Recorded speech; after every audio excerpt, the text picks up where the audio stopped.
On the left with red white aggro. Ivan Espinosa is on your right with 5 color aggro. Good start to the day. I mean, this deck is playing Mantis Rider, Savage Knuckleblade, Siege Rhino, and Butcher of the Horde. Who even cares? Who even cares? All you're missing is Hadisi, and you have all of the 3 color hits. Yep. Just put anything in there. Who cares? Hey, if you can cast your spells, your deck's probably pretty good. And only 3 copies of Mana Confluence, not even capping out. Here is a Temple of Triumph to start things off for Espinosa. Moreno with an Evolving Wilds. Shivan Reef looks to be the draw here for Ivan. There's a Shivan Reef, and he'll just pass the turn back.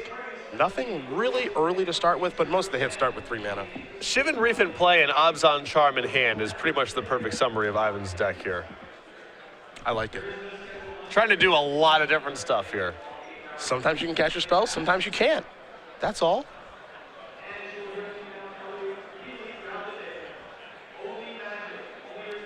Moreno for his second turn. Has a battlefield forward. Looks like he's going to take a point of damage. He has a Seeker of the Way. The Evolving Wilds can search up a mountain. Lightning Strike will get Seeker of the Way off of the table. So Espinosa will draw. There's a Caves. It's going to be a fun experiment. Can he cast any spells? Yes, he can play Rabble Master. That's easy on the mana. Yeah, that one's pretty straightforward. Says a lot about the power of Rabble Master that it makes the cut here in this 5-color deck. Goblin Token on the way as well.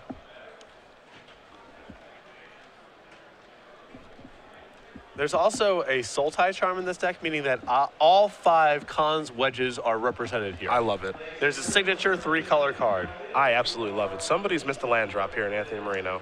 I hope for his sake he has a removal spell. Mana Confluence the draw. That's it. That's going to unlock a lot of this hand, I assume. I actually don't want to speak too soon here. Well, he's tapping 4 mana. There's a Butcher of the Horde, so there's the answer to your question. Okay. It's time to go to the attack step. Goblin Token. Going to sacrifice the Goblin Token to Butcher to give it haste and come to the red zone for 5, 6, 7, 8, 9 points of damage. So what's the non-corresponding dual land to Butcher of the Horde? I guess Yavimaya Coast? Yeah, 2 of those. Yep. Nice. Anthony doesn't want to play anymore. Don't blame him. He has been destroyed by Butcher of the Horde and Goblin Rabble Master. Ivan Espinosa does win game number 1 here very quickly with his 5-color aggro deck over Anthony Moreno, playing red-white aggro. Moreno with some mana issues right off the bat there. So we're going to go to the sideboards here. I get to start with the boring one. I'm sure you've got some spice on your side, but I'll look at Moreno's, take a look at 2 Sarkhan Dragon Speakers, 2 Wild Slash, 3 Glare of Heresy, 3 Hushwing Griffs, 2 Arc Lightnings, and a Race, a Scouring Sands, and Hostilities. What's interesting here is that when I played a couple turns of the game, Butcher of the Horde and Rabble Master, and taking a look at the deck list, a card like Glare of Heresy is pretty good against Espinosa's deck, though we don't know if Moreno knows that. Well, he saw Butcher of the Horde, so I guess he'll probably bring them in alongside the Wild Slashes. I think the Sarkhans are okay in this matchup too. I don't know if he wants to convert into a control package with the 1 copy of End Hostilities. I suspect he doesn't. So probably just the removal of Wild Slash, Glare of Heresy, and Sarkhan. What do we have on the other side?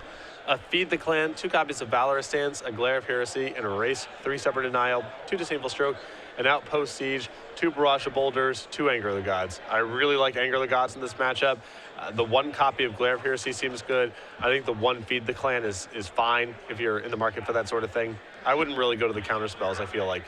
But the Anger of the Gods is very good.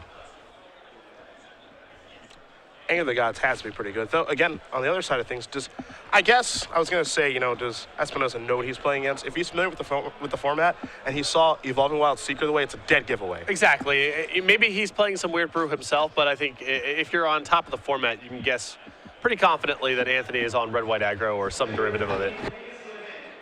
Well, these players will shuffle up for game number 2. I can't wait to see what's going to happen. I want to see an interactive back-and-forth game from this 5-color aggro deck. But while we do wait, we will talk about Mittens the Wolf and SCG Game Night. Or Boots or whatever you want to name the Wolf, but this is the February kit. Every month we come up with a new token and some new pins to give out. We send these to stores. You give them out weekly. Sanctioned, unsanctioned, doesn't matter what the format is. Just get players in your store for some fun and friendly magic 1 night of the week. StarCityGames.com/game night to get signed up. Too late for March, but if you want to get signed up for April, head over to the website today.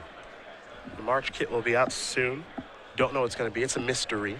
It's a big surprise. But if I were a betting man, which I am, I would go with the rat. I think that March is rat month. Okay. And the rat's adorable, so it's fine. Though I'm really hoping that we do dial up the Turtle Witness. Okay. I think that would just be smart, it would be fun, it would be cool. And again, we don't know what it's going to be. That's the best part. Honest reaction when we find out. Yes. Always. Looks like Moreno's going to very quickly take a mulligan here. perhaps. Not sure if they have presented their deck yet. It looked like he was maybe looking at his opener. So far, the story has been Ivan Jen this weekend. I know he's not in first place. He does have a loss, but he's the one that people have been watching, keeping their eyes on. He's been getting crowds around his games, much like he did in Oakland during Season 4 of last year. Jeskai heroic combo yet again this weekend. Got off to a bumpy start, losing to Mono Red in the first match of the weekend. First match we actually had on camera, but he has not lost since, and it's been, as usual, a lot of fun to watch him play. For sure. I mean, the deck does lend itself to a lot of drama because it's capable of coming back from nowhere. Usually, when we have him on camera, it feels like he's got 2 of the 3 pieces, and he's frantically digging for the 3rd, so it's a lot of fun to have him on camera. I have to imagine we will see him again at some point. And he's won 8 matches in a row. Now, there are some bad matches up there for him, and sometimes his deck does fail to operate, but for the most part, he has been destroying this tournament, much like he did in Oakland, and I imagine, like I said, we will see him more again today. Tough tournament for our players to watch, though. True. An interesting thing about Ivan's deck is, it's that we get used to these fetch lands and how powerful they are in Modern and in Legacy, but in a format like Standard where there's no dual land to go find, they really don't do that much work for these 5-color mana bases, and as a result, Ivan's much more on cards like the Tri-lands, Mana Confluence, the M15 dual lands, the Apocalypse Pain lands that have been reprinted. So it is interesting to see a 5-color deck, but because there's no corresponding dual lands, the Windswept Heaths of the world, which we normally point to as being among Magic's best mana fixers, they don't really do any work. Ivan's much happier playing with these Tri-lands. And they're pretty medium in this deck. Yeah. I think you can afford to play a couple, but they are not fantastic like they are in Modern or Vintage or what have you. Well, he's only got 2 basics in the list because the nature of his mana base is such that he needs to cap out on Tri-lands and Mana Confluence and all that kind of stuff.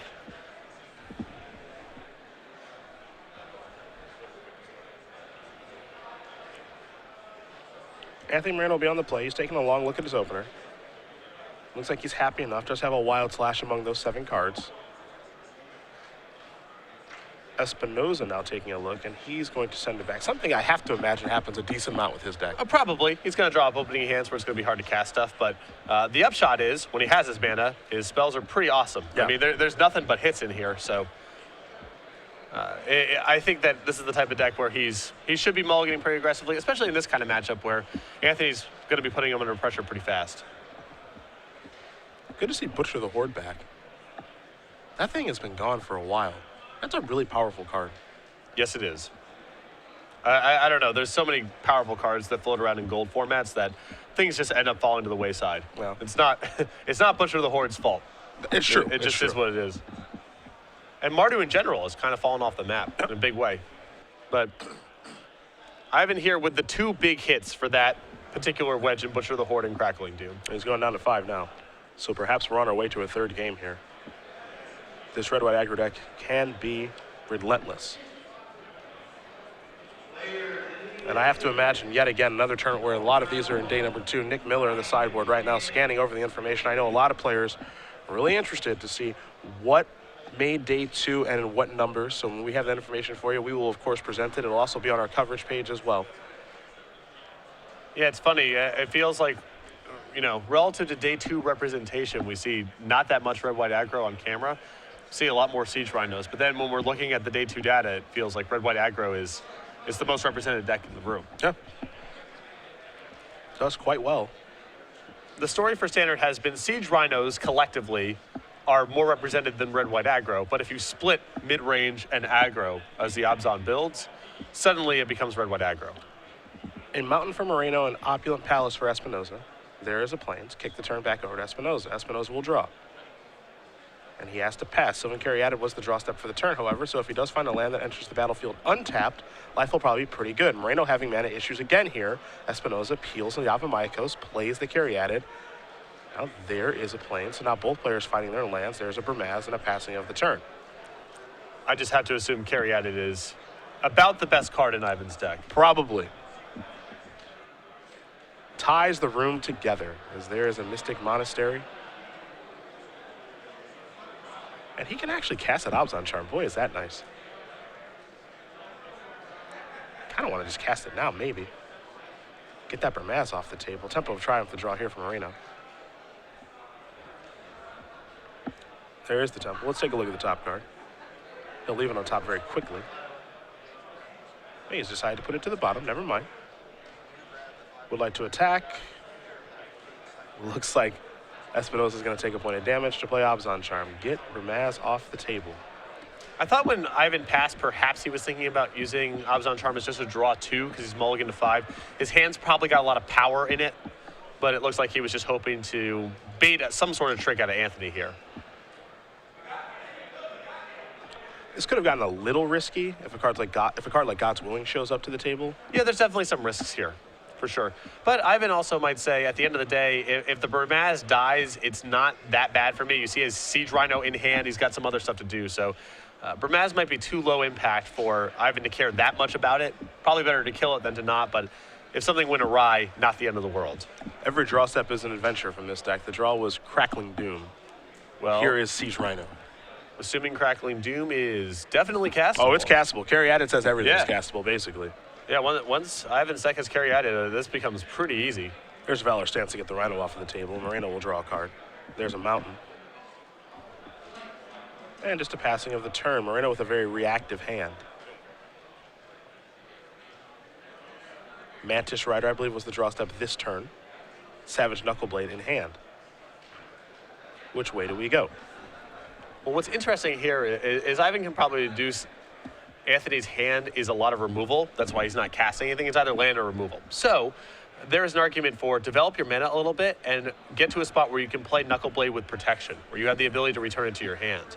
The other side of it is Ivan can just cast the Knuckleblade and get into the red zone. That's pretty attractive too, but I like doing this. Ivan has got the tools in his hand to keep Anthony off of his stuff, and if he plays Knuckleblade with mana up to protect, Anthony might struggle to get it off the table. Sure. It's just another land from Moreno and a passing of the turn. Blair of Heresy, the draw here for Espinosa. There's Mantis Rider. Gotta make sure it's pain-free. Yep. Now an attack here, 4-3. Now one card that Moreno does have in his hand, I think we might see him unleash it here this turn, is a copy of End Hostilities. He's got one in the sideboard. I wasn't sure if he was going to bring it in, and here it is. And it's a good one. Those two Caryatids are gone, Mantis Rider is gone, but the mana might have some issues here for Espinosa. Well, there's Knuckleblade that he can cast. He has to take a point of damage. And just pass the turn back. Yeah, the Mantis Rider is offline for the time being. Yes. There's Mountain. As is the Crackling Doom. Here's a Chain of the Rocks. Now it's a Stormbreath Dragon. Espinosa is going to go down to 17.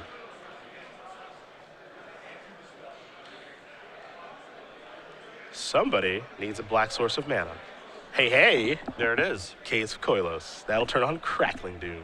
Or a red or a white. The only Sure. issue with the Crackling Doom here was the Yavimaya Coast doesn't contribute. Anything that fills in any of the requirement allows Ivan to get to Crackling Doom this turn.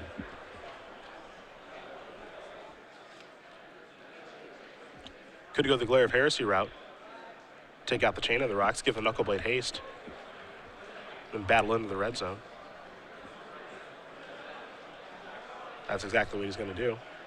A hasty Knuckleblade will put Moreno down to 10.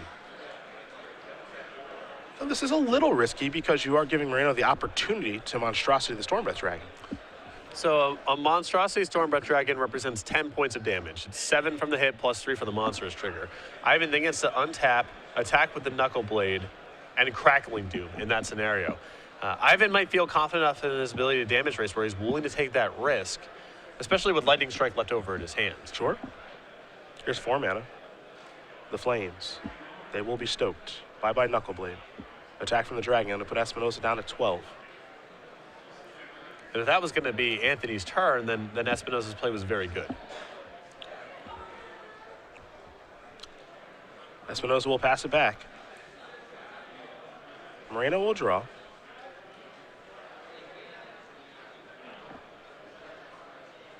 Five mana. It's time for another Stormbreath Dragon. Red zone. Espinosa will have to take 1 to cast Crackling Doom. But he will play it. That'll take care of a Stormbreath Dragon, also deal Moreno 2 points of damage.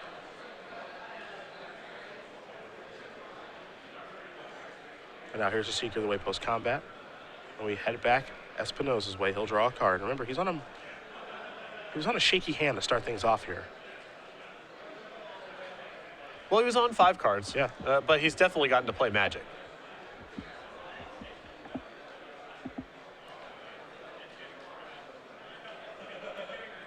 But now I believe he's in a spot where he can't kill the Stormbreath Dragon, and the Stormbreath Dragon is lethal. Mantis Rider into the red zone. And you mentioned, it looks like that's going to be a lethal dragon. I mean, Anthony has to go through with it. Yeah, of course. There's Glare of Heresy to take care of the Mantis Rider, and that is going to do it. Anthony Moreno is going to win game number 2 here against Ivan Espinosa. Red-white aggro and 5-color aggro will be heading to a 3rd and final game. Nice little start today. Yep. 1 traditional deck, 1 Brewski Poo. Some good excitement early on. I think the problem there in that game is when Anthony has access to lean removal, he's able to kill stuff pretty easily. Ivan's deck, for all the raw power of his cards, aren't that much better than 1-for-1 trades. Game 1, Anthony couldn't really interact with anything because he was missing land drops, but with Glares and Stokes post-board, he can fight what Ivan's doing, and he's taking a lot of damage off of his lands in the meantime, which is also problematic. Well, looks like Ivan's going to go back to the drawing board. Anthony can consider that as well as he goes to his deck box and looks at his 15 cards that are in there. I'll be waiting for these guys to get ready to go. We will talk about the feature match area here on twitch.tv/SCG Live. You can actually join it today. Absolutely. You can hop in and start chatting right now, though. If you're not a subscriber, you're in slow-mo chat, which means you can post only once every 2 minutes. For an only $4.99 a month subscription, you get access to unlimited posting, plus custom emoticons and badges. Myself, Patrick, Matthias, our Jetpack Penguin, our Slow Play Turtle, more emoticons on the way. Twitch.tv/SCG Live. We appreciate you guys joining us and hopping in on the chat, but as we always say, be responsible. Exactly. You're not anonymous. Well, you are. You're not. That's why we kind of had to ask you nicely, but Oh, right. still, just be cool about it. We'll figure out who you are Right. and be mad at you. Yeah. Turn you into an unflattering emoticon. I guess that's our only recourse. Ban him from the chat. Yeah, I was gonna say a ban. A ban Ban him is from the chat. a ban is something we can do. Yep. An unflattering emoticon is certainly interesting. That's actually I like to really work with that idea. Sure. I know some people.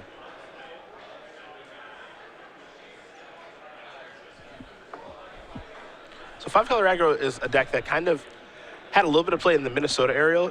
Ken Burrell had been playing that deck in a couple of tournaments to some success. Also wrote about it on Star City Games on the select side. So if you're looking for information about kind of this wild deck, you can definitely dial that article up, see how they came to the card choices that they did. And it looks like Espinosa has adopted that in some fashion for this weekend. And naturally, one of the most attractive things about playing a deck like this is a lot of room to change cards around. Play whatever you want. True. I remember also Brad Nelson kind of playing a 4-color deck like this too. When we were in Richmond, he made the top 8 of that tournament. Butcher of the Horde, Siege Rhino, Courser of Crewfix was in his build. He had Satyr Wayfinder to help fix the mana a little bit along with Sylvan Carry added. So we've seen this before. Yeah, we certainly, 4-color builds of this sort of strategy we've seen here and there. He had Chain of the Rocks. Which is really ambitious. Yeah, he had a lot. He had I don't say a lot, but a healthy amount of fetch lands to be able to turn that on because he felt that Chain of the Rocks was a very powerful card, which, to be fair, it is. So he found a way to build a 5, or he was 4-color, but to build a 4-color deck with Chain of the Rocks is very impressive. Which is almost more ambitious than what Ivan's doing, because Yes. a lot of the dual lands in Ivan's deck overlap with each other and facilitate multiple different types of cards. Pretty incredible.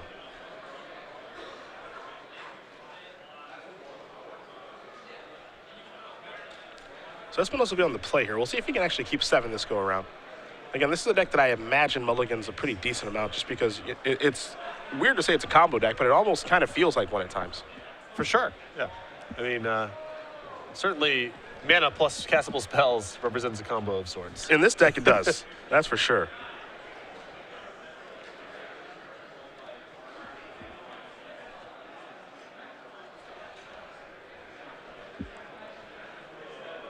Time to take a look at those openers, gentlemen. And every opening hand here for Espinosa is an adventure. Yes. Quick keep. I would be terrified. Temple of Triumph and a Yavimaya Coast. It's got to be That's game. good enough. That's it. Ring the bell.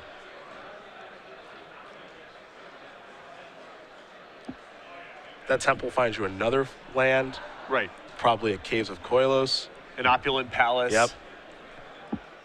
There is the Temple. Take a look at the top card. That's going to the bottom very quickly. A Sylvan Caryatid. Sure. The knockout punch. There's a mountain. Pass the turn back. Espinosa will draw. There's the coast. Up there is Caryatid. Oh, boy. That's game. Yeah.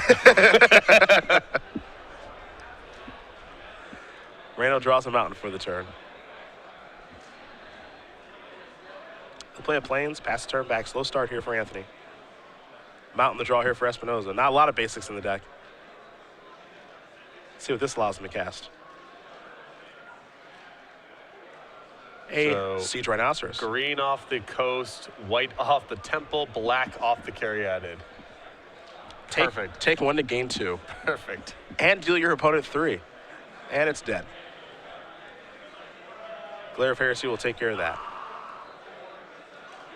Crackling Doom the draw. Mantis Rider, getcha.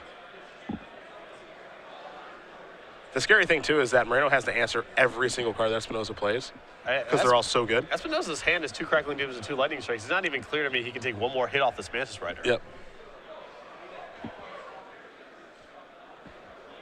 Got Stoke the Flames, got a Glare of Heresy, Goblin Rabble Master in hand. Does Moreno. Nice options, but you got to get that Mantis Rider off the board, I would think. There's a Glare. We're going to go back Espinosa's way. He'll draw. Temple of Triumph. A little scry action here. He'll put that card to the bottom. Hand is reactive now before passing the turn. Yeah, it looked like his one-sideboarded Glare of Heresy, and I assume Ivan is just looking for something proactive to pair with all of his removal. Perhaps it is Stormbreath Dragon time. That's going to get Crackling Doomed very quickly. Moreno's going to go down to 12. We'll go back Espinosa's way. The draw step, just a Case of Koilos, so play that. Pass the turn back. Crackling Doom, 2 Lightning Strikes in hand here for Espinosa. Moreno draws a copy of Stoke the Flames. It's a Rabble Master.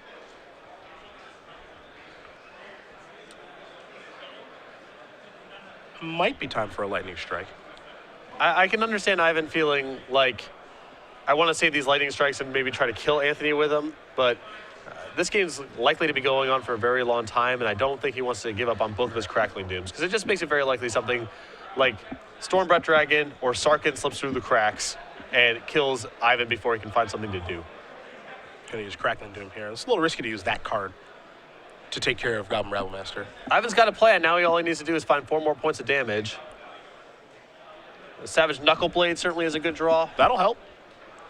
If he does find one of those. Butcher of the Horde works as well. True. But now he's at the mercy of Anthony having one of his big plays. Anthony drew another copy of Rabble Master, so he's going to deploy that. Lightning Strike will take care of that. Let's see if Espinosa can draw a spell. He's trying to land the past couple of turns. Drew a copy of Crackling Doom. Great draw here, as now that's an insurance policy over something big slipping through. There's Sarkhan. Thumbs up. Elevator going up.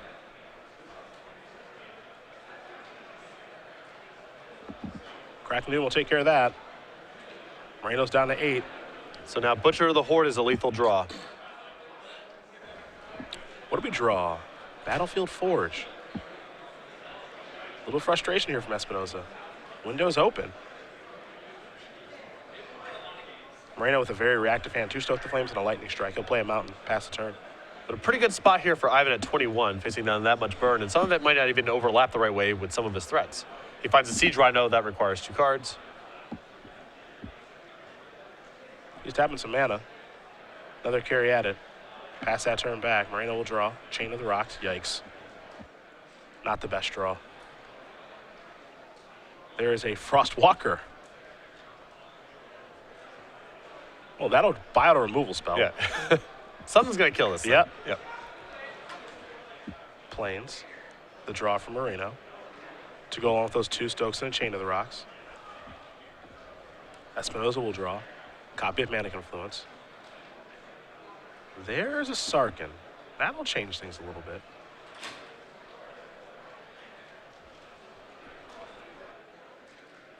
So the Dragon Speaker is in. Gets the thumbs up from Espinosa. Up to 5. Red zone we go. Espinosa will go down to 17. Take a draw step. Frostwalker. Not a hard one for Moreno to kill. He's so flush with removal here, I don't think he's going to bother with Sarkin on it. I think he wants to just use Chain of the Rocks here, keep trucking on in. Hope to use the burn spells to finish off the game ahead of schedule. There's Rabble Master. Lightning Strike will take care of that. Espinosa is going to go down to 13. I was not a fan of the Lightning Strike play there. Because I don't like it much either. Ivan's got a lot of chump blockers for tokens in the Rabble Master itself with the 2 Caryatids, and I think his game plan here has to be, I draw some Siege Rhinos or some burn spells to pair with my Lightning Strike and finish off the game. Another Rebel Master.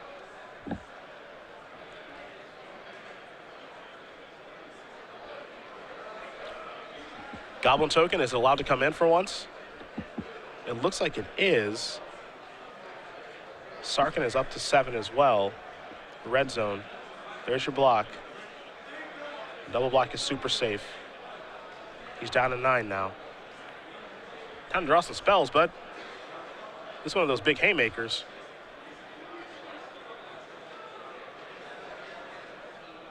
The problem here is it does not take much from Moreno to burn him out. He's got 2 Stokes in hand. Yeah, he's just waiting at this point. He's going to probably move into combat and attack with the Sarkin. And then if Espinosa has some sort of response, he'll use the Stokes. The draw was Obzon Charm, too. Here's at least 1 Stoke. Puts you down to 5. Draw a card. Sarkin up to 8. Goblin token on the way from Rabble Master. Everybody's coming in. There are your blocks. Here's your Obzon Charm with Sarkin. Problem is that charm's a little too late to the party. Because he'll take a point of damage, Stoke will make it to total 5, and that's going to get the job done. Anthony Moreno's going to win this match here over Ivan Espinosa, 2-1. Red-white aggro makes it through 5-color aggro, and for Moreno, he moves on to 8-2. Most important thing there for Moreno is he was able to sideboard into cards like Glare of Heresy that just answered everything on top of his Chain of the Rocks. Ivan's deck, for all the power in his individual cards, it was still fairly easy for Anthony to handle him on a one-on-one basis. And as long as that's happening, red-white aggro's got a big edge in the matchup. Well, it looks like we got another match on the way here for you guys.